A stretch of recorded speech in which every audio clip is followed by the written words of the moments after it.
Hello dear students, कैसे हो आप सभी। आई थिंक सभी बहुत बहुत अच्छे होंगे और बहुत अच्छे से नीट 2025 की तैयारी कर रहे होंगे।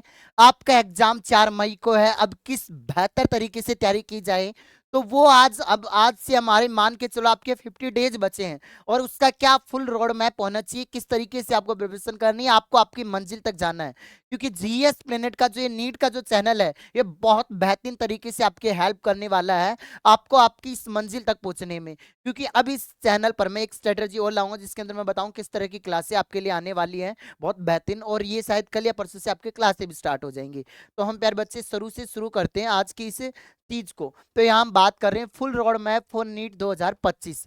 अभी आपके पास डे जो बचे हैं प्यारे बच्चे, टोटल जो बचे हैं वो 50 दिन बाकी हैं। और मैं आपको एक चीज कहूं कि हमें, अगर मैं कहूं, बिल्कुल एक ऑर्गेनाइज स्टडी हमें करनी है। रैंडम कुछ नहीं पढ़ना है, अरे आज ये पढ़ लिया कल वो पढ़ लिया, ये नहीं पढ़ना। बिल्कुल ऑर्गेनाइज होकर, कंसंट्रेट होकर अच्छे तरीके से स्टडी करनी है।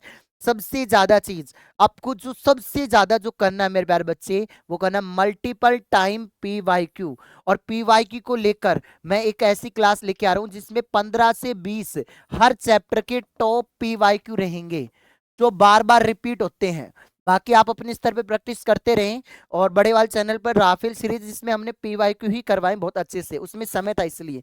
और आपको क्या करना है, एनसीईआरटी रीडिंग मल्टीपल टाइम्स, बार बार अपनी एनसीईआरटी का रिवीजन करना है। बायोलॉजी में सुनना, किस किस में, ऑर्गेनिक केमिस्ट्री में और इनऑर्गेनिक केमिस्ट्री में।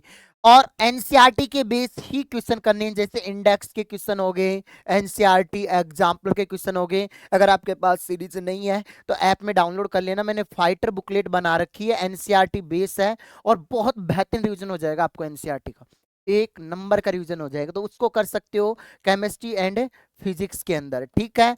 और सेल्फ मेड शॉर्ट नोट्स बनाओ और उन्हीं को बार बार आपको रिवाइज करना है, सबसे जरूरी चीज ये। और बताता हूं, पीवाईक्यू में भी सबसे ज्यादा कब के लगाने, नीट और जेई मेन 2017 के बाद के क्वेश्चंस लगाने हैं। जेई मेन के फिजिक्स के क्वेश्चंस आपको लगाने हैं, केमिस्ट्री के लगाने हैं 2017 के बाद के। क्योंकि मेरे बच्चे पीवाईक्यू डायरेक्ट रिपीट होते हैं, ये चीज आपको मैं बता रहा हूँ।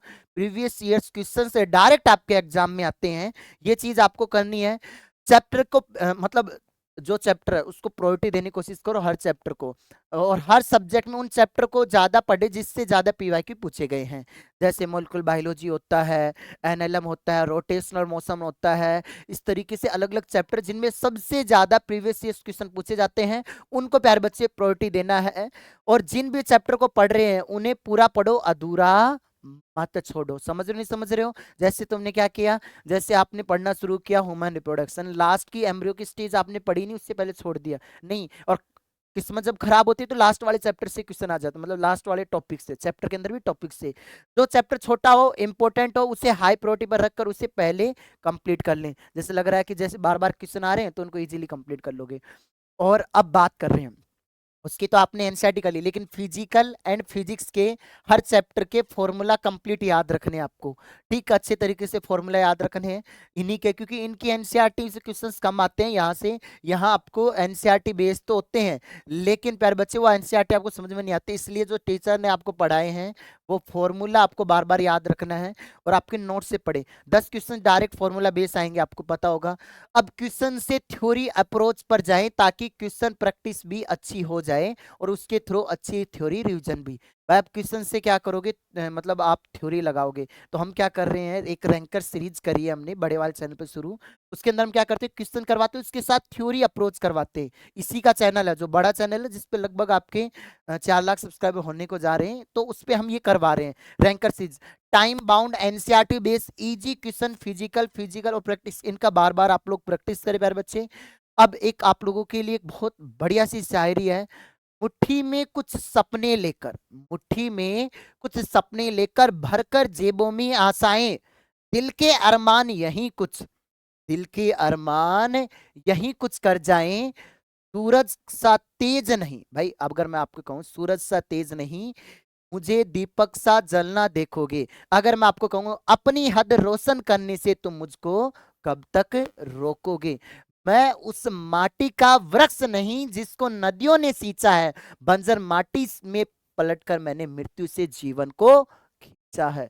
तो आप बिल्कुल, आप ये सोचो कि आप एंड स्टेज से थे और अब आपको उस फाइनल स्टेज में जाना है। जो व्हाइट कोट पहनने का सपना आपने बचपन से देखा था, उसको पूरा करने के लिए लास्ट आपके पास 50 दिन बचे हैं। इस समय अगर आप कुछ कर गए तो भाई आप समझ जाओ आप अपने जीवन का सपना पूरा कर जाओगे, वरना फिर से अगले साल प्रयास करना पड़ेगा। ठीक है, इस वीडियो को शेयर करें, इस चैनल से जुड़े ताकि आपको ऐसी ऑथेंटिक स्ट्रेटजी यही मिल पाए। जय हिंद, जय भारत, वंदे मातरम।